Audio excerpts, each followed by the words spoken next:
विक्रम पांडे जी। श्री हरिवंश महाराज जी। राधा वल्लभ श्री हरिवंश महाराज जी, आपके चरणों में कोटि कोटि प्रणाम। महाराज जी, आपकी कृपा से जीवन में कोई प्रश्न अब बाकी नहीं रहा है। सारी परेशानियों का हल आपके श्रीमुख से श्रवण करता हूँ। फिर भी महाराज जी, मेरा एक प्रश्न है कि प्रभु जी, मेरे मन में सदैव गलत विचार रहते हैं और इसी कारण जीवन में अब तक असंख्य व्यभिचार और पाप किए हैं। अब लो नशानी अब ना नसई हो का संकल्प सदैव टूट जाता है। इसकी वजह से मन में बहुत अशांति रहती है। पाप करने के बाद ईश्वर के सामने जाने की भी इच्छा नहीं होती। मुझे पापी का उद्धार करें महाराज जी, कैसे होगा, क्या करूं? इसको समझना होगा बच्चा, ये कसम आदि से नहीं रुकता है। अब लो नशानी अब ना नशे कह दिया इससे रुक जाएगा, ऐसा नहीं। पूर्वाभ्यास बहुत दृढ़ है भोगों का, इसी जन्म से नहीं, बहुत जन्म हो चुके हैं। हमारा मन, इसका स्वभाव है, जहां लगा देते हैं वहां लग जाता है, और जहां लग जाता है वहां से हटना इसके स्वभाव में नहीं। इसके स्वभाव में लगना है, हटना इसके स्वभाव में नहीं। हटाना पड़ता है। जैसे किसी भी भोग में लगा हुआ है, थोड़ी देर भोगेगा, फिर हटना जैसा लगेगा, पर फिर उसी भोग में लग जाएगा। फिर वो उसी भोग को नवीन रूप से भोगना चाहेगा, नवीन शरीर में भोगना चाहेगा। ये इसकी जो मलिनता है, बिना विवेक उदय हुए ये नष्ट नहीं होगा। विवेक, जो आप सत्संग सुन रहे हैं, शास्त्र स्वाध्याय कर रहे हैं, इन्हीं से जागृत होता है। और जागृत हुआ आपके अंदर तो आप अपने को सभा में बोलने लगे कि मैं व्यभिचार दोष से युक्त हूं, मैंने पाप किए। ये विवेक बुलवा रहा है। अज्ञानी अविवेकी पापात्मा जीव ऐसा नहीं बोल सकता। सत्संग सुना, हिम्मत आई, अपनी गलती स्वीकार की, विवेक जागृत हुआ, आप बोल रहे हैं। अब इसका सुधार, जिस समय मन में स्फुरणा भोगों की होती है, पहले स्फुरणा होती है, फिर उसका मनन होकर संकल्प बनता है, बाद में क्रिया होती है। अचानक कभी क्रिया नहीं होती भोगों की। जैसे ठोकर लगी गिर गए, ऐसे कभी भोगों में नहीं गिरते। ध्यान से देखना, हमारी बात सुनना। पहले स्फुरणा होती है अंदर, अमुक भोग, फिर उसका चिंतन बनता है, फिर संकल्प बन करके हमारी क्रिया की ऐसी वृत्ति उत्पन्न होती है, कुछ भी हो करना है। जब संकल्प बन गया, फिर मिटाना बहुत कठिन है। मिटाया जाता है जहां स्फुरणा हुई, वहां।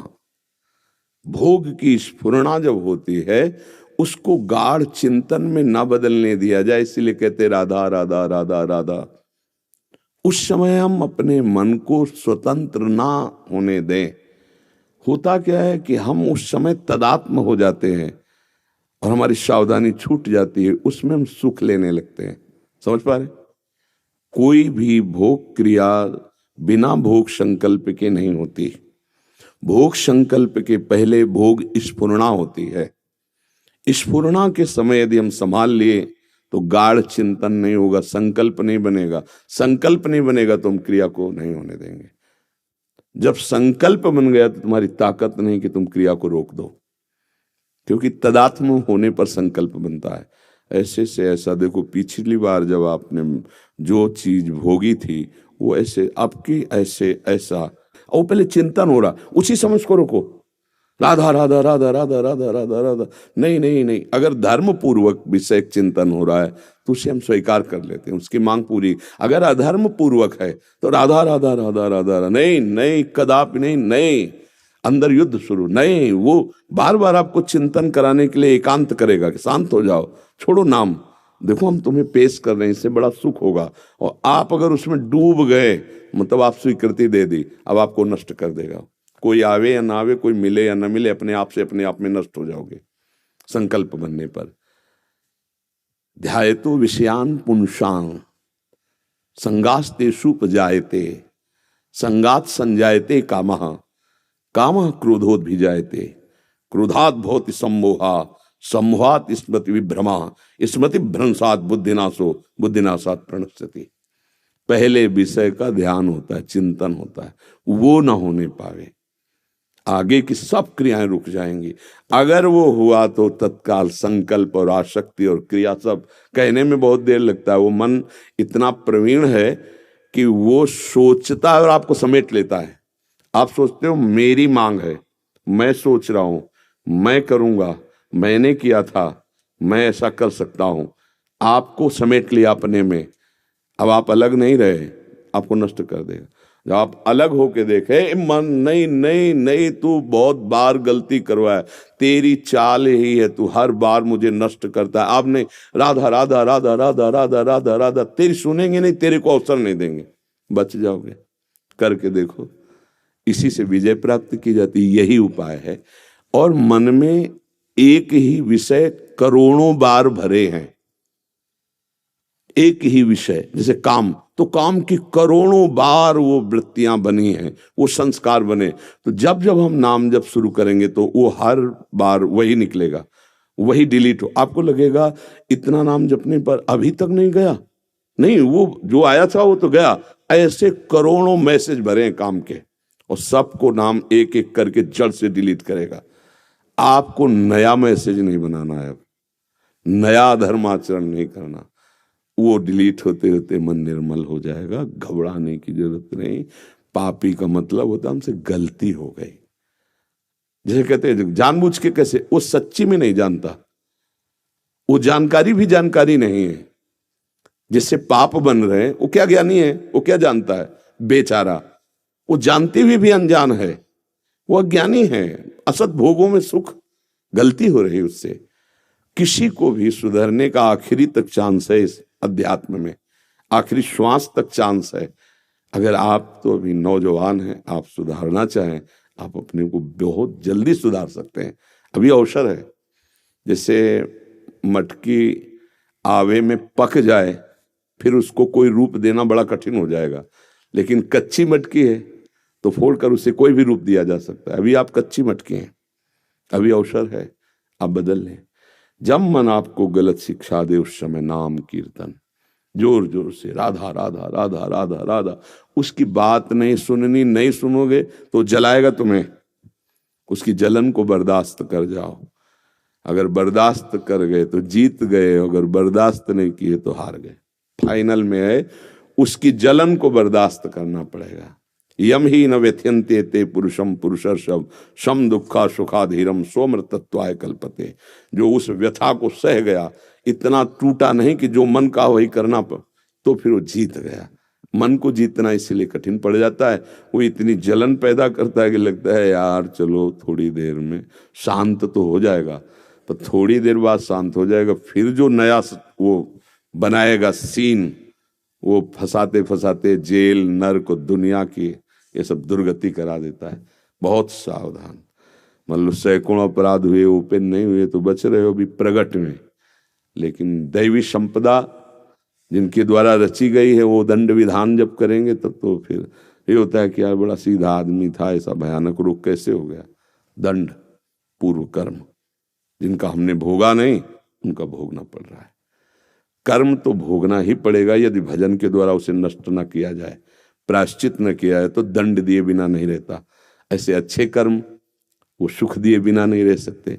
जैसे कोई दुख नहीं चाहता पर भोगना पड़ता है, ऐसे सुख भी मत चाहो, भोगना पड़ेगा, वो आएगा। क्योंकि आपका कर्म जब असत कर्म दंड देता है तो सत्कर्म सुख देता है। हमको ऐसा इस बार कर्म करना है जो सुख दुख दोनों से परे भगवान से मिला दे। वो है भजन, नाम जप, सत्संग, शास्त्र स्वाध्याय, दूसरों की सेवा, ठाकुर सेवा, भगवत सेवा। इससे हम निर्मल हो जाएंगे। ठीक है, चिंता मत करो, चिंतन करो, घबराओ मत। योद्धा 100 बार हार जाए तो चांस रहता है जीतने का, आखिरी तक जीतने का चांस रहता है, पर आखिरी कब है किस सेकंड में हमें पता नहीं। इसलिए आज से हम सावधान हो जाएं, चिंतन न होने दीजिए। हमारी बात पकड़ना, अगर चिंतन हो कर लिया वो तो आपको समेट लेगा, फिर वही करवाएगा जो उसका बड़े बड़ों को परास्त किए हुए है। ये मन है, मन। गुरु कृपा से अगर हम बात पकड़ ले तो जीत जाएंगे। आप न चाहें तो मन कुछ नहीं कर सकता, आप न चाहें तो कुछ नहीं कर सकता। आप देखो क्या कर सकता है, वो आपको जलाएगा, आपके अंदर चाह पैदा करेगा। आप स्वीकार मत कीजिए, कुछ नहीं कर पाएगा। कोई नशा तो नहीं करते, तो वही मन है।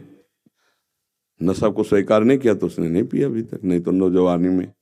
अब जैसे नशा में हमारी गंदी बुद्धि, मनुष्य में कि नहीं खाना, ऐसी बेविचार में क्यों नहीं हुई? लाइन तो वही है ना, पंक्ति में तो वही है, शराब पीना, मांस खाना, पराई माता बहनों के प्रति काम भाव से देखना या गलत आचरण कर बैठना, चोरी करना, हिंसा करना, जुआ खेलना, ये सब एक ही लाइन तो है ना। तो हम क्या करते हैं कि कुछ में तो देख लिया कि बहुत निषिद्ध है और इस बात को हम स्वीकार कर लिए कि इसमें सुख है, व्यभिचार में, पराई माता बहनों की तरफ गंदी दृष्टि रखने में। अब वो महापाप हमारे हृदय को इतना अधीन कर लिया कि उसमें दोष ही नहीं नजर आ रहा है।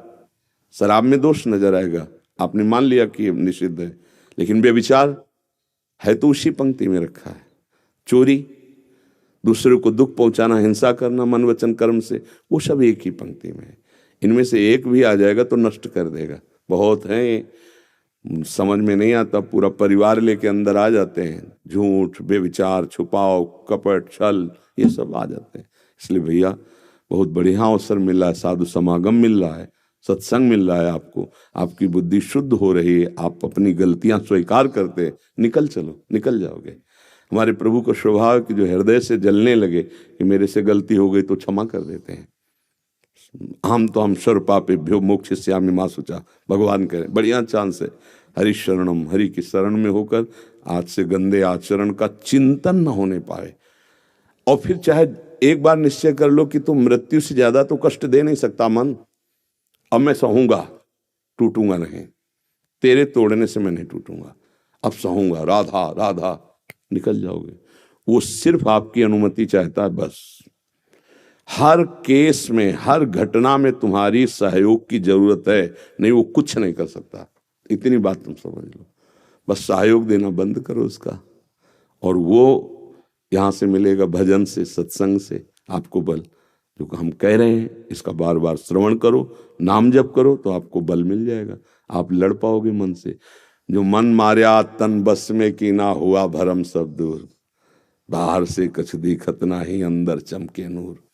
आपो त्याग जगत में बैठे नहीं किसी से काम, उनमें तो कछु अंतर नहीं, संत कहो चाहे राम। संत कहो चाहे राम मतलब भगवत स्वरूप हो गया, पैंट शर्ट में महात्मा हो गया। महात्मा का मतलब स्थिति। इसलिए बच्चा सुधार करो, गंदे आचरण नहीं। गृहस्थी में हो तो पानी ग्रहण जिस पत्नी से किया है बस एक सीमा में अपने मन को रख लो, भगवान का स्मरण करो तो पार हो जाओगे। अगर ब्याह मान लो जब तक नहीं हुआ तब तक संयम से रहे, फिर गृहस्थी में जाए तो बहुत सुंदर गृहस्थी होती है उसकी। धर्म से चलने वाला सदैव सुखी रहता है। बेविचारी पापात्मा नीच आचरण करने वाला खुद अंदर जलता रहता है। उसे बाहरी दंड मिले चाहे न मिले, अंदर से ही उसका मन उसको भयभीत करता रहता है, जलाता रहता है। चिंता, शोक, अशांति, क्रोध ये सब छाए रहते हैं अंदर। देख लो, अब ये तो सबके मन है, सबके हृदय हैं, देख लीजिए। अब उसी को मिटाने के लिए सोचता है ऐसा कर, और गिरता चला जाता है, गंदा होता चला जाता है। इसलिए समझ जाओ जी। दिनेश जी हैदराबाद से। राजा श्री हरिवंश। श्री हरिवंश महाराज जी, आपके चरणों में कोटि कोटि नमन। गुरुदेव, आपने कहा था कि हम जो नाम जप करते हैं वो हम किसी को भी दे सकते हैं, तो क्या मैं वो नाम जप के महाराज जी को दे सकता हूँ जिससे महाराज जी का स्वास्थ्य ठीक रहे, और जो महाराज जी को किडनी की समस्या है नहीं, हमारी कोई समस्या नहीं। हमारी समस्या आपका बंधन है। आप यदि मुक्त हो गए, परमानंद को प्राप्त हो गए तो हमारी समस्या का समाधान हो गया। हमारी समस्या शरीर नहीं है, हमारी समस्या आपके शरीर का राग है, आपकी ममता है, आपकी आसक्ति है, आपका ज्ञान है। इस समस्या का समाधान हो गया तो हमारा समाधान हो गया। हमें इस शरीर की जरूरत नहीं है, और जिनको जरूरत है वो चला रहे हैं, उनको किसी सपोर्ट की जरूरत नहीं। समझ रहे? हमें शरीर की जरूरत नहीं, और जिनको जरूरत है वो चला रहे हैं, उनको किसी सपोर्ट की जरूरत नहीं। कर तुम अकर तुम अन्यथा कर तुम, सर्व समर्था स ईश्वरा, वो ईश्वर है। आपको जो भाव आया है कि संत निरोग रहें, संत सुखी रहें, यही पलटकर आपको प्राप्त हो। आप निरोग रहें, आप सुखी रहें, आप भगवत आराधना परायण रहें, और आप अपने नाम जप को आराध्य देव के चरणों में समर्पित करें। उससे सर्वलोक मंगल होता है। जैसे हम अपना पैसा राष्ट्र के पदाधिकारी के कोष में, प्रधानमंत्री कोष में पहुंचा दें तो पूरे भारत को पहुंचा देगा, गरीबों की सेवा में जहां जो आवश्यकता हो। ऐसे हमारे अनंत ब्रह्मांडों के स्वामी प्रभु है, हम अपना भजन उनको प्रदान करते हैं। आपकी कृपा से आपका ये जो भजन हुआ है आपको समर्पित है। आप सर्वे भवन्तु सुखिनः सर्वे सन्तु निरामयाः, सबका मंगल हो, सब कल्याण को प्राप्त हो। तो आपका मंगल हो गया, आपका कल्याण हो गया और सबके कल्याण में आपका भजन आया। समझ रहे? ऐसे चलो। हाँ, भगवान की बड़ी कृपा है जो ऐसी सद्भावना है, पर ये सद्भावना सीधे सत्य में भगवान में लगे जा करके। रोहित जी असम से। राजा राजा गुरुदेव। राधा वल्लभ श्री हरिवंश गुरुदेव। गुरुदेव, मैं और उनके स्वरूप में क्या भेद है? समुद्र और तरंग, इतना भेद है। समुद्र और तरंग, जब तक तरंग है तब तक वो सत्तावान नहीं है, क्योंकि समुद्र से ही उसकी सत्ता है। ऐसी तरंगे करोड़ों अनंत समुद्र में उठती रहती है, लेकिन एक तरंग की सामर्थ्य नहीं कि समुद्र को प्रकट कर दे। वो समुद्र में ही प्रकट होती है, समुद्र में ही अटखेलियां करती है और समुद्र में ही लीन हो जाती है। पर है कौन? समुद्र ही तो है ना। वायु का विकार होने से तरंग हो गई, वायु का विकार हटा तो समुद्र हो गई। पर जब तक वायु का विकार है तब तक उसे हम समुद्र नहीं कह सकते, तरंग ही कहेंगे। इतना अंतर है। माया के विकार से देहाभिमानी जीव कहलाया। देहाभिमान खत्म हो जाए, माया विकार खत्म हो जाए तो लीन हो गया जिसमें, तो जानत तुम्हें तुम्हें हो जाए, वो समुद्र हो गया। वो आनंद सिंधु भगवान का जो तरंगायमान अंश था वो भगवत स्वरूप हो गया। ये अंतर। जब तक देह भाव है तब तक जीव, देह भाव मिटा तो जहां का है उसी में स्थित हो गया। तरंग में वायु हटी तो अब आप तरंग नहीं कह सकते, अब शांत समुद्र है कहा जा सकता है ना, समुद्र है। जब तक अलग है वायु विकार से, उसी में अटखेलियां कर रही, पर उसका नाम तरंग हो गया। और वो उतनी सामर्थ्यशाली नहीं है जितनी सामर्थ्यशाली समुद्र है, क्योंकि उसमें अनंत तरंगे हैं और एक भी तरंग समुद्र नहीं पैदा कर सकती। समुद्र में अनंत तरंगे, ये अनंत तरंगे हैं, वो समुद्र है। पर तरंग जब वायु विकार खत्म हुआ तो हुआ क्या? समुद्र ही तो हुई ना। ये बात है, समझ पा रहे हैं आप? हाँ। इनका मर्जी आगे था कि आत्मा क्या होती है महाराज जी। नाम जप करो पहले, पीएचडी की बात तब करें जब पहले ककहरा मात्रा आ जाए, है ना। अभी परमार्थ का ककहरा मात्रा नहीं आता, पीएचडी की बात हो कि आत्मा आप ही हैं, तो आप कहोगे हम गोरे जवान। नहीं नहीं, ये नहीं है, ये तो शरीर है। जब अंदर प्रवेश करते हैं, मन बुद्धि चित्त अहंकार 5 ज्ञानेंद्रियां, सूक्ष्म रूप से 5 कर्मेंद्रियां, ये सब मैं नहीं हूं। और अंदर प्रवेश करते हैं तो स्वभाव माया के द्वारा रचा हुआ, त्रिगुणात्मिका माया के द्वारा रचा हुआ स्वभाव, तीनों का जो त्याग कर देता है, स्थूल सूक्ष्म कारण, अभी बड़ी बात है। और जो चिंतन रहित हो जाता है पूरे संसार से, पूरे शरीरों के भोगों से, संबंधों से, रागों से, तो जो चिंतन शून्य महात्मा है वो ये जान पाता है अपने आप से अपने आप को, जिसे आत्मबोध कहते हैं, आत्म तत्व का ज्ञानी कहते हैं। समझ पाए?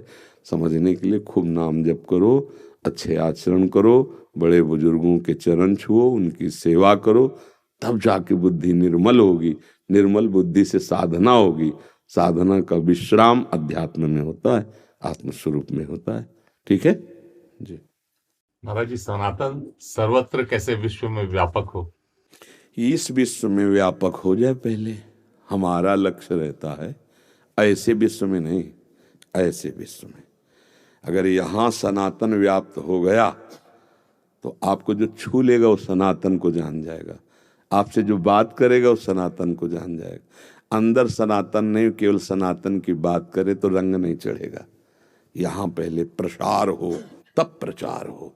पहले हम वैदिक सिद्धांतों से, अपने धर्म से युक्त होकर, एक एक आचरण संभाषण, हमारी एक एक दृष्टि जब धर्म से युक्त हो जाएगी तो धर्मात्मा पुरुष जहां बैठता है, जो बोलता है, उसका प्रभाव लाखों करोड़ों असंख्यों पर पड़ता चला जाता है। इत्र की शीशी फोड़ दो तो बिना फैलाए सुगंध फैल जाएगी। सनातन महान परम धर्म है, पूरे विश्व को अपने सुख में निमग्न करने की सामर्थ्य रखता है। पूरा विश्व उसी सनातन मंदिर दिव्य अनादि अनंत वो परमात्मा स्वरूप है। पहले यहां जागृत होना चाहिए। केवल हम वाणी से सनातन की बात करें और आचरण हमारे सनातन के विरुद्ध हो, कोई फर्क नहीं पड़ेगा, किसी पे फर्क नहीं पड़ेगा। तो पहले हम सनातन धर्म को हृदय में जागृत करें, तो फिर हमारे स्पर्श से, संभाषण से, दृष्टि से सनातन का हर जगह जागरण हो जाएगा। नहीं हो जाएगा?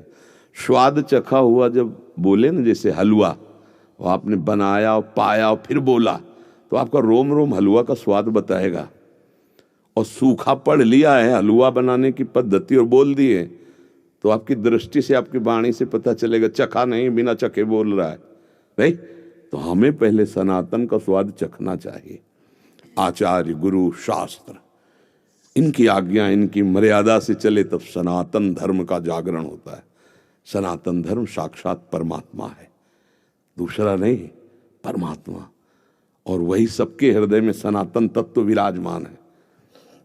ईश्वर अंश जीव अविनाशी, चेतन अमल सहज सुख राशि, ये उसी सनातन का अंश है, उसी पुरातन पर ब्रह्म परमात्म तत्व का अंश है। बस वो अपने स्वरूप को जाने तो जाग जाएगा। और जगा हुआ पुरुष लाखों को जगा देगा, सोया हुआ पुरुष कैसे जगाएगा? हमें लगता है हमें पहले अपने हृदय में सनातन तत्व का ज्ञान होना चाहिए, सनातन धर्म का ज्ञान होना चाहिए, सनातन धर्म के आचरण होने चाहिए। नहीं तो कैसे? केवल कोरे प्रवचन से थोड़ी धर्म की स्थापना होती है। यहाँ धर्म की स्थापना हमारी दृष्टि, हमारा विचार, हमारी चेष्टा, उसका बहुत बड़ा प्रभाव पड़ता है। हमारे ब्रह्म ऋषियों का जो सनातन धर्मावलंबी रहे, उनका प्रभाव क्यों पड़ता था? क्योंकि वो उसी में रमे हुए हैं, उसको धारण किए हुए हैं। आज हम बहुत गलतियां करते हैं, आगे धर्म करके पीछे वासनाओं की पूर्ति करते हैं। हम जानते हैं कि हम गलत कर रहे हैं। आगे होता है धर्म, क्योंकि उसी की आड़ से हमारी प्रतिष्ठा होगी, हमारी पूजा होगी, हमारी मान्यता होगी। पीछे होती है हमारी मान्यता, हमारी पूजा, हमारी मान की इच्छा, धन की इच्छा। कैसे सनातन धर्म स्थापित होगा? धर्म तो तत्सुख सुखित्वम से होता है। स्वसुख वांछा वाला आसुरी प्रवृत्ति वाला होता, धर्मात्मा थोड़ी होता है। अब अपने लोग सब ये छानबीन करें, यहां खुद बैठकर अंदर जज बने कि स्वसुख वांछा है या तत्सुख वांछा है। धर्मात्मा पुरुष तत्सुख वांछा, तत्सुख सबको सुख में। सर्वे भवन्तु, ये सनातन, सर्वे भवन्तु सुखिना, सर्वे सन्तु निरामया, सर्वे भद्राणि पश्यन्तु मां कश्चित दुख भाग भवेत्। यह है। कैसे आएगा? यहां हम धर्म की बात करते हैं, वैराग्य की बात करते हैं, ज्ञान की बात करते हैं, सनातन की बात करते हैं। स्थिति हमारी, मेरा नाम हो जाए, मुझे धन मिल जाए, मैं सबसे बड़ा हो जाऊं, मैं सबसे पूज्य हो जाऊं, क्या है? सनातन है। सनातन बहुत सूक्ष्म विषय है। सनातन जब जागृत होता है हृदय में, तो मैं सेवक सचराचर रूप स्वामी भगवंत, ये है सनातन। मैं सेवक सचराचर रूप स्वामी भगवंत। हमारा जो सनातन धर्म है वो ये है, मैं सेवक हूं और चराचर जगत मेरा स्वामी है। मैं इसकी सेवा करके सुखी होना चाहता हूं। स्वामी की सेवा से सेवक को सुख होता है। ये सब स्वामी वचन से, शरीर से, संकल्प से, साधना से, भजन से सबको सुख देना, ये सनातन। सनातन वैर, विरोध, द्वेष, हिंसा, ये सब कहीं किंचन मात्र नहीं। सर्वे भवन्तु सुखिना, सर्वे सन्तु निरामया। बोलो कहां बैर है? अद्वेष्टा सर्वभूतानां मैत्रः करुण एव च निर्ममो निरहंकारा। ये सनातन। निर्ममो निरहंकारा सम दुखा सुखा समे। देखो ना सनातन धर्म के महापुरुषों को, तो हमें लगता है भाई हम सनातन को पहले समझें। वेद पुराण बड़े बड़े ब्रह्म ऋषि उसी सनातन में है, पूरा विश्व उसी सनातन से है। वो अपने अलग अलग भाषाएं, अलग अलग भाव, अलग अलग, लेकिन भूमि तो एक ही है ना, भूमि तो एक ही ना, सबकी भूमि सनातन है, वही परम तत्व, सब उसी में खेल रहे। बोलो कुछ भी, नाचो कहीं भी चलो, कदम रखो तो भूमि पर, ऐसे कहीं भी कदम रखोगे किसी भी धर्म के नाम, वो हमारा सनातन ही होगा, वो सत्य होगा, वो परम तत्व होगा। अब उसको एक मेड़ में बांधकर लड़ाई झगड़े, निंदा, स्तुति, द्वेष, बोलो इसमें कहाँ है? सर्वे भवन्तु सुखिना, सर्वे सन्तु निरामया, सर्वे भद्राणि पश्यन्तु माँ कश्चित दुख भाग भवेत्। सबका मंगल हो, सब सुखी रहे, सब निरोग रहे, किसी को किंचन मात्र दुख न पहुंचे, सबको सद्बुद्धि मिले, सब धर्म से चले, सब कामना रहित रहें, ऐसी सकामता में ना आवे जिससे पापाचरण हो जाए। धर्म को समझ पाना बड़ा सूक्ष्म, बड़ा कठिन है। वो बिना गुरु के, शास्त्र के, गुरुजनों के वचनों के अनुसार चले बिना नहीं समझा जा सकता। आजकल हम छोटे छोटे मेड़े बांध लिए और उनमें झगड़ा करते हैं। एक संप्रदाय दूसरे संप्रदाय, एक दूसरे उपासक की निंदा, वो सब ये क्या है? आकाश सनातन, जैसे आकाश सनातन, सब उसी के नीचे, पृथ्वी सनातन, ये सब सनातन का स्वरूप है। हमारे यहाँ जल की पूजा होती, सूर्य की पूजा होती, भूमि की पूजा होती, ये सनातन है, इसी की पूजा हो रही, नहीं हो रही? वायु की पूजा हो, वायुपुत्र हनुमान, वायु की पूजा हो रही, अग्नि की पूजा हो रही, हवा नहीं? ये देखो, ये सनातन कहाँ नहीं है? सबके उदर में जठरा अग्नि, सब प्राणवायु से, सनातन से ही सब है। देखो ना सनातन का स्वरूप।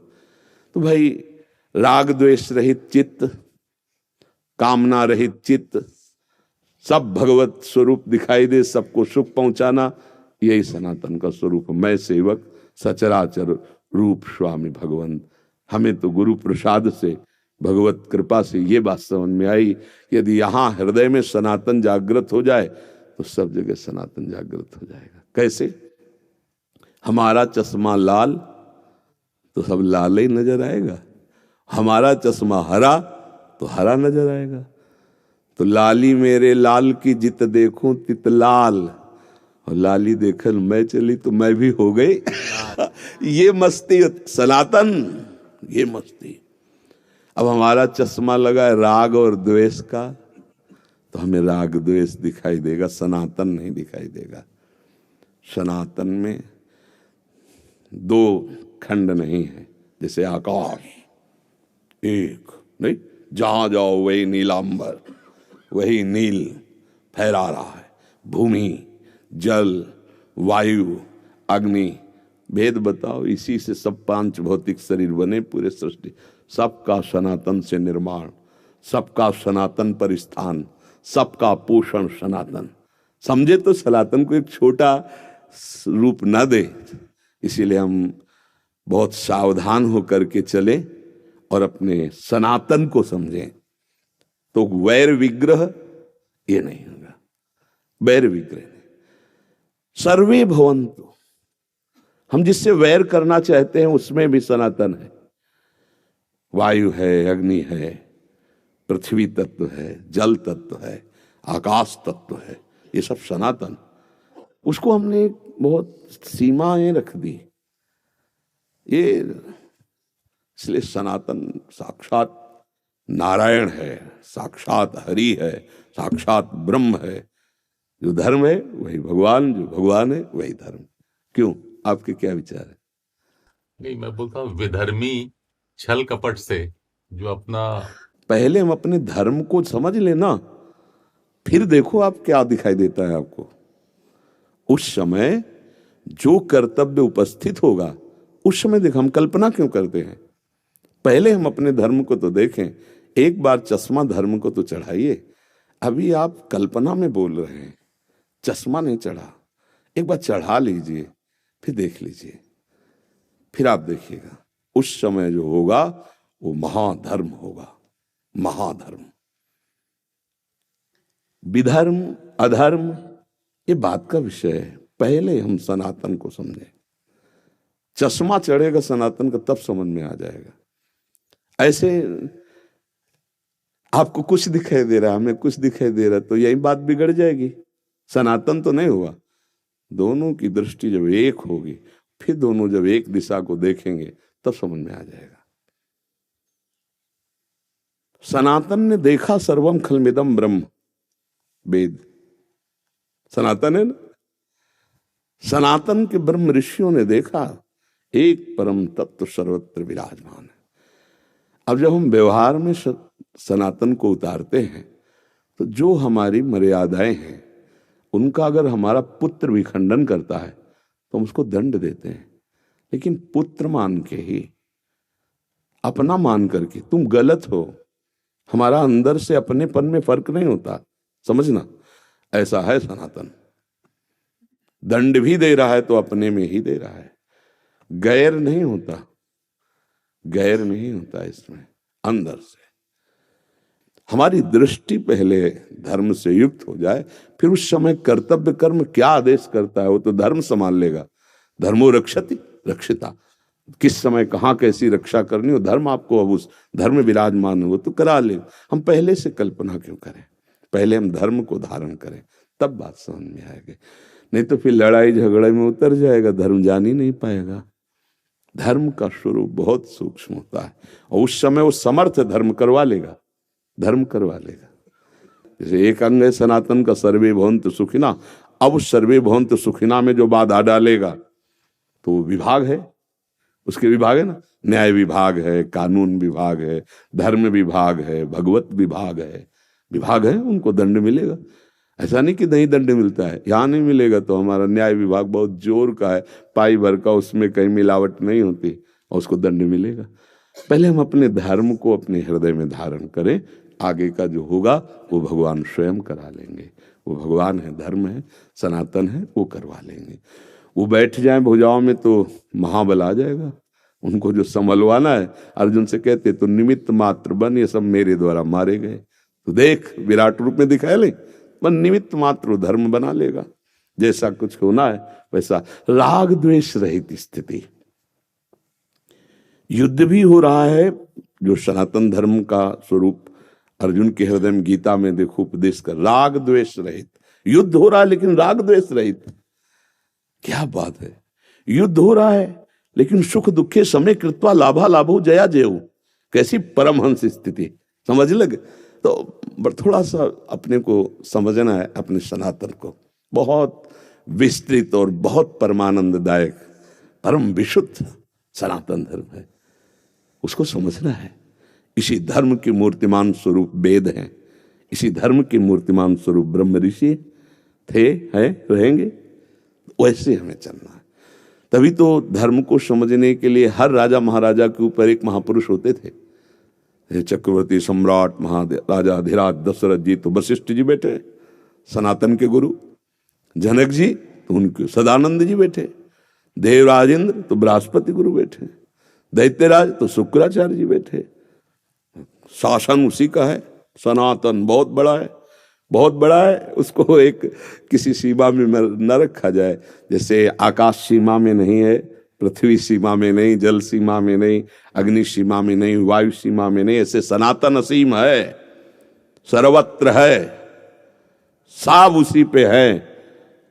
बोलो कुछ भी। जैसे एक बड़ा मकान हो, उसमें उसके 10-20 बच्चे हों, अपने अपने कमरे कर लिए, लेकिन उसको पता चलेगा कि जब निकल के आएगा तो आंगन एक ही होगा। नहीं, बड़ा मकान है, एक पिता का, और 10-20 बच्चे अपने अपने कमरे अलग बंटवारे में कर लिए, लेकिन जब वो 20 निकलेंगे तो आंगन सबका। बस इतनी बात हमारे समझ जाओ तो सनातन को समझ जाओगे। ये छोटे छोटे कमरों में बैठे कल्पना कर रहे हैं मैं, और निकलो बाहर, तो आकाश एक ही है, जिसकी छतरी के नीचे हम सब है, वही है सनातन। सनातन किसी थोड़े से कोने का नाम नहीं, सनातन भगवान का स्वरूप है, सनातन वेद है, सनातन ब्रह्म ऋषि जन उसका अनुभव किए हैं, उसी मार्ग में चलना है। सनातन का स्वरूप बहुत विस्तृत है, बहुत करुणामय उदार समुद्र की भांति है। सबको अपने में लील जाए सनातन, सबको अपनी गोद में रख ले, सबका पालन पोषण करे, सबको महासुख में डुबो दे, ऐसा सनातन है। ऐसा गुरु कृपा से अनुभव हो रहा है। आगे भगवान जाने जैसा अनुभव कराएं, और आपको अगर सुन के इस पर विश्वास हो रहा हो तो आप इसे धारण करें। आप अपने सनातन धर्म को बहुत छोटा ना समझें, बहुत बड़ी वस्तु है। मनमोहन शर्मा जी, मध्य प्रदेश से।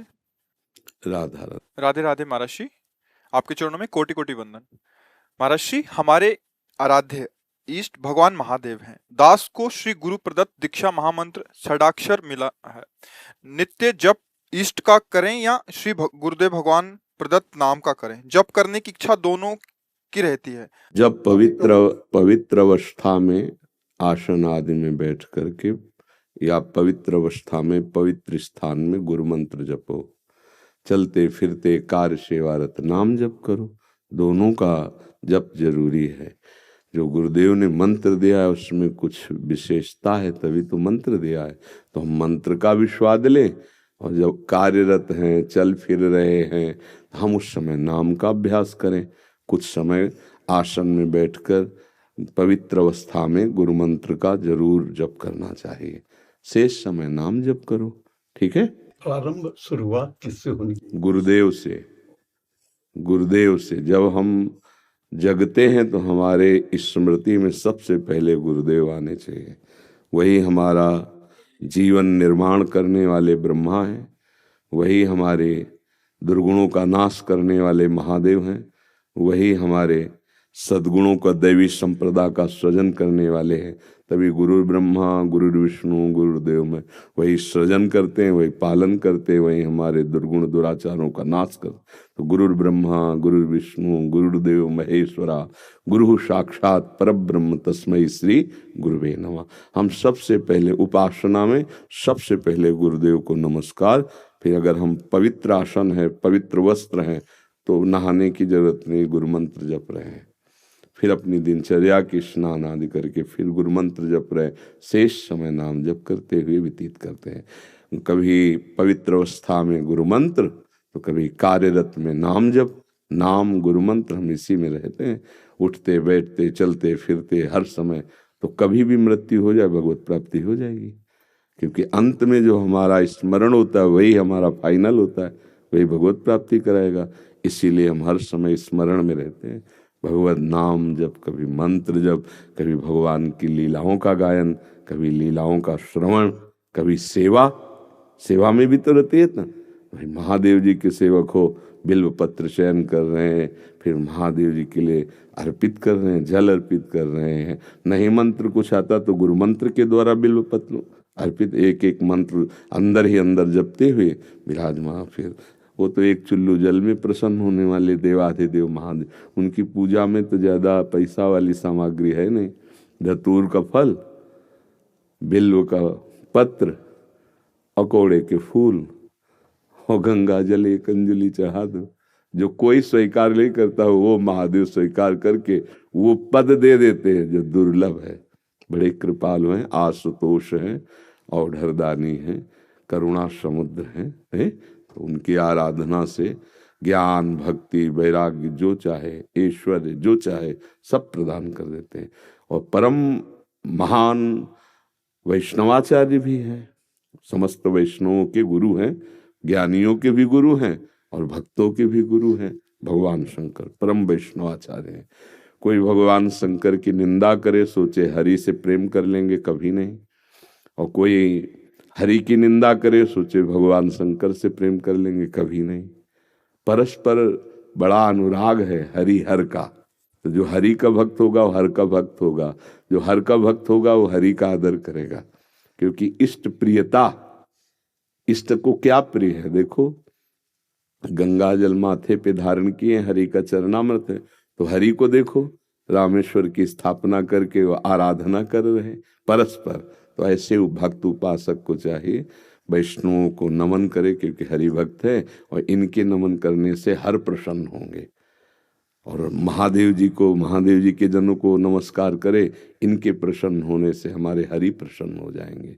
भगवान श्री राम अयोध्या वासियों को बैठाल कर एक बार कहा कि ये मैं राजा के रूप में आदेश नहीं कर रहा हूँ, बड़ी प्रियता से कह रहा हूँ, सबसे हाथ जोड़ के कह रहा हूँ।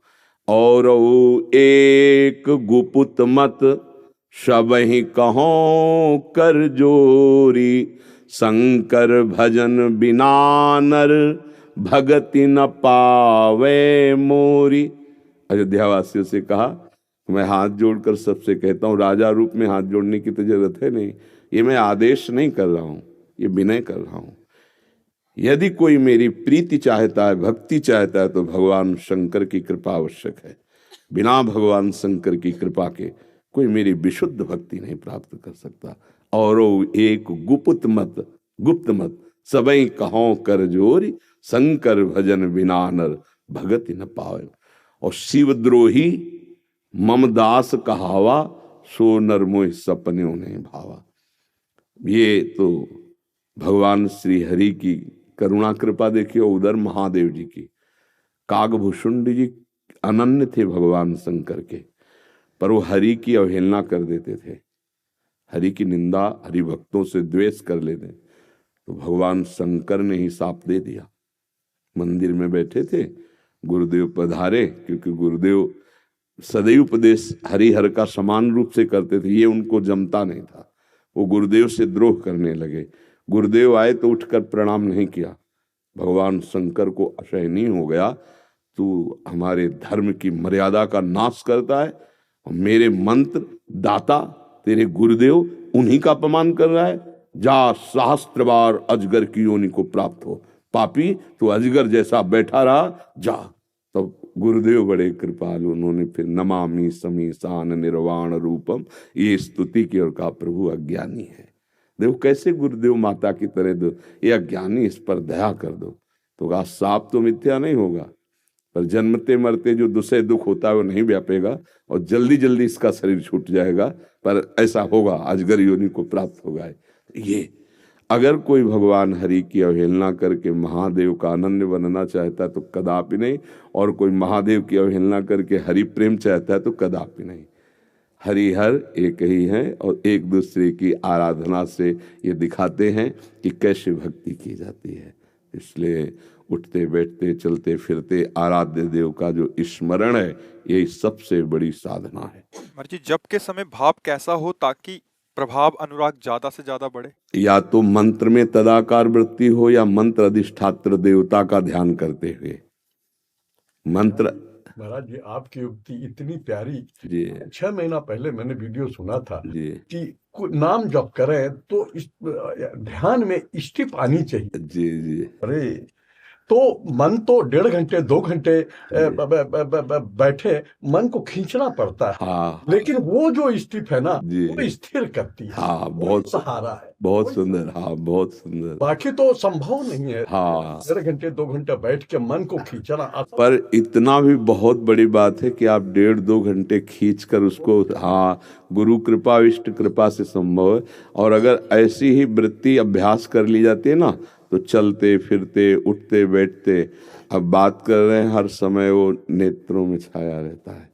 जो आराध्य का मंत्र है, नाम है, बड़े प्रवीण है भाग्यशाली उपासक जो बात पकड़ ले, नहीं, जो वर्षों अभ्यास करके परिपक्व पाया जाता है। संत जन 1 मिनट में पवा देते हैं। अब उसे पा ले, उसे पकड़ ले तो लाभ मिल जाए। जैसे आपने पकड़ा तो आपको अनुभव हुआ कि हाँ, क्योंकि उसी से हम एकाग्रता, और देखना जहां आप मंत्र को देख रहे हैं ना, वही मंत्राधिष्ठात्र देवता प्रकाशित होने लगेंगे।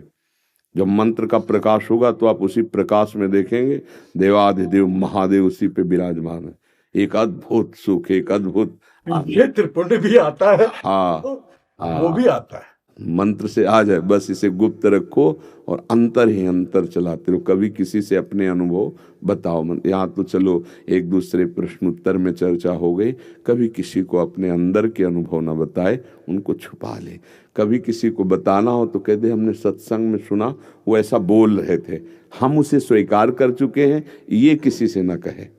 वो सत्संग की बात कह देने से कोई पकड़ नहीं पाएगा और आपका धन आपके पास बना रहेगा। यदि इष्ट भी महादेव हों, मंत्र भी महादेव जी के हों, तो नाम क्या जपें फिर?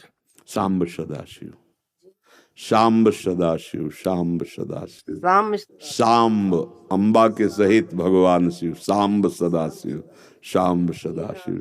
हाँ, शाम्ब सदा, जैसे सिया राम, राधे श्याम, तो शाम्ब सदाशिव, शाम्ब सदाशिव, शाम्ब सदाशिव। इसमें उमा जी और भगवान महादेव जी दोनों हैं। शाम्ब सदाशिव, अम्मा के सहित पिताजी, शाम्ब सदाशिव, शाम्ब सदाशिव। वो हमारे बाप है, वो हमारी अम्मा है ले, जगत माता और जगत पिता वही है। बहुत करुणामय है, पर जो दुष्टता करे तो फिर बहुत ही, फिर प्रलयंकर रुद्र भी वही है ले। उनके सामने फिर कोई अद्वितीय है, अद्वितीय शिव अद्वितीय है, चराचर जगत के स्वामी है, करुणा के समुद्र हैं। पर वो दंडता करे और हेलना करे तो फिर रुद्र है, फिर बड़े भयंकर भी हैं। इनको हाँ, इनकी सेवा पूरी सृष्टि की जो है वो लय सेवा है। जैसे ब्रह्मा रूप में आप सृजन करते, हरि रूप में पालन करते, तो रुद्र रूप में आप उसका संहार भी करते हैं। आप ही लय करते हैं, लय के अधिष्ठात्र हैं। सृष्टि के सृजन के अधिष्ठात्र ब्रह्मा जी हैं, पालन के भगवान विष्णु हरि हैं और लय के महादेव जी। पर बहुत करुणामय है, बहुत करुणामय है। वो श्लोक है, कर्पूर गौरम करुणा अवतारम, साक्षात मानो करुणा ही अवतार धारण करके शिव रूप में विराज। महर्षि आप 20 वर्ष बनारस में रहे और कट्टर उपासक रहे हैं, मतलब भोले बाबा और माँ पार्वती जी के। तो महर्षि आपके कोई अनुभव जो हमारे साथ जैसे साधकों को, हम बस इतना ही समझते हैं कि अगर अनन्य हो जाए तो आगे का मार्ग अंदर महादेव जी खोल देते हैं। वो ज्ञान समुद्र है, बस साधक को चाहिए कि इष्ट के अनन्य हो जाए। हम कभी नहीं जानते थे वृंदावन, कभी ये सब ऐसे स्फुरित हुआ कैसा होगा वृंदावन। काशी में तुलसी घाट में बैठे हैं, बहुत बड़ा पीपल का वृक्ष है उसी के, अब ध्यान हमारा अलग है, एकदम स्फुरित होता है कैसा होगा वृंदावन। पहला स्फुरण, ये कैसे हो रहा है। फिर मन में रास की जागृति कराई गई, फिर वृंदावन भेजे गए। अपने को जब हवाले कर दिया महादेव जी के, अब वो कहाँ ट्रांसफर करते हैं, कैसे पहुंचाते हैं, ये हमने देखा है, किया नहीं है। हम तो उनके आश्रय वृत्ति में थे, उन्होंने ही किया। उपासक को चाहिए आराध्य देव का अनन्य होकर उनकी उपासना में अपने जीवन को बेच दे।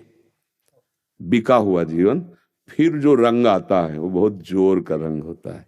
अपना महत्व, अपना अस्तित्व महादेव जी के हाथ में दे दे, फिर वो चलाते हैं, वो संभालते हैं।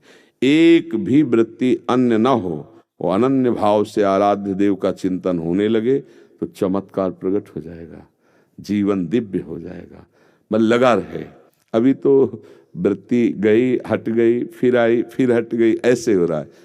वृत्ति ऐसी हो जाए जैसे दीवाल घड़ी से सेल हटा ले तो सेकेंड मिनट की सब सुई ठप हो गई ला, ऐसे ठप हो जाए मन, वृत्तियां भगवदाकार, फिर कुछ शेष नहीं रह जाता, सब जागृत हो जाता है। तो अपने आराध्य देव के अनन्य होके नाम जप करे, उनके अधीन रहे, वो सब ठीक कर देते हैं। तो महादेव का मंत्र जपते जपते आप राधा रानी तक का मंत्र कैसे करने लगे फिर आप? वही है, वही हमको भेजे, बताए ना। जैसे लड़की को पढ़ा लिखा के सुंदर सजा के वर के हाथ में दे दिया जाता है, वर अपने देश ले आता है। तो ऐसे अम्मा बप्पा हमारे महादेव वहाँ सजाया, श्रृंगार किया और राधावर के हाथ दे दिया। अब ये है कि सब कुछ सजाया महादेव जी ने और स्वीकार किया राधा वल्लभ लाल ने, राधावर ने। अब उनकी हो गई। मैं चाहती भी हूँ राधा राधा जपना, लेकिन फिर महादेव तक पहुंच जाती तो अपनी चाह से थोड़ी होता है। अब पाणी ग्रहण नहीं हुआ अभी, इसीलिए है जिस दिन से महादेव जी ने पाणी ग्रहण को हाथ पे हाथ धर के दे दिया उन्होंने, उस दिन से एक चुल्लू जल ऐसे कभी नहीं। क्यों? क्योंकि उन्हीं का आदेश है, जहां लगा दिया अनन्य। अब अतरे दिन अटैची लेके अपने पति को छोड़कर अगर मायके में लड़की खड़ी रहे तो क्या कहेगा पिता, यार काहे को नाक कटवा रहे हो? जब एक भाग तो पति के साथ आओ, अगर आला है उसकी अनुमति से आओ, तेरे दिन थोड़ी भागना है। अब हमको महादेव जी ने दे दिया राधावर को, तो बस रसना कटो जो अन रटो, निरख अन फुटो नयन, श्रवण फुटो जो अन सुनो, बिन राधा जस बैन। अब तो राधा राधा राधा राधा राधा राधा। तो जानते हो हफ्ता नहीं बीतता महादेव जी का प्रसाद आता रहता है, रुद्राक्ष बिल्व पत्र चरणामृत काशी से आता ही रहता है। और आप हमारे कमरे में देखेंगे तो आधा कमरा रुद्राक्ष से भरा हुआ है, ऐसे बड़े बड़े वो टंगे, उनमें बड़े इतने इतने माला हो गए रुद्राक्ष के, क्योंकि आते ही रहते काशी से। तो बेटी को जैसे भेंट पहुंचती रहती है मायके से, वैसे आते रहती है। उनका प्यार आता रहता है। तो ये अंदर की बात है, आपने ऐसे पूछा तो इसलिए बता दिया। हाँ, अब यहाँ राधावर का अधिकार है। सजाया उन्होंने, संवारा उन्होंने, बड़ा उन्होंने किया, पर पाणी ग्रहण कर दिया, दे दिया। अब हमारा कर्तव्य होता है कि जहां हमारे स्वामी ने समर्पित किया है मन वचन कर्म से, तो इससे वो भी प्रसन्न, और ये तो हमारे है वो ही गए। बस ये बात है, हमारा परिचय नहीं है यहाँ, यहाँ उन्होंने अर्पित किया है, और उन्हीं के नाते से वो हमें प्यार कर रहे हैं, वो हमें स्वीकार कर रहे हैं। हम इनके योग्य थोड़ी जिनके पास है, नहीं, ये महादेव जी के नाते से हमें स्वीकार कर रहे हैं। बड़ी जगह से समर्पण हुआ ना, इसलिए हमारी सामर्थ्य कहाँ कि हम किशोरी जी से प्यार कर सकते, लाल जी से प्यार कर सकते। ये तो महादेव जी के संबंध से वो रीझ गए, संबंध से रीझते और स्वीकार कर लिया। बस ये पारस मणि छू गई तो जंगहा लोहा स्वर्ण बन गया, स्वर्ण बन के मुकुट बन के चमकने लगा। तो ये खेल है। तो ऐसे महादेव परम गुरु उनको समर्पित हो जाए। राधा राधा राधा राधा राधा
राधा राधा राधा राधा राधा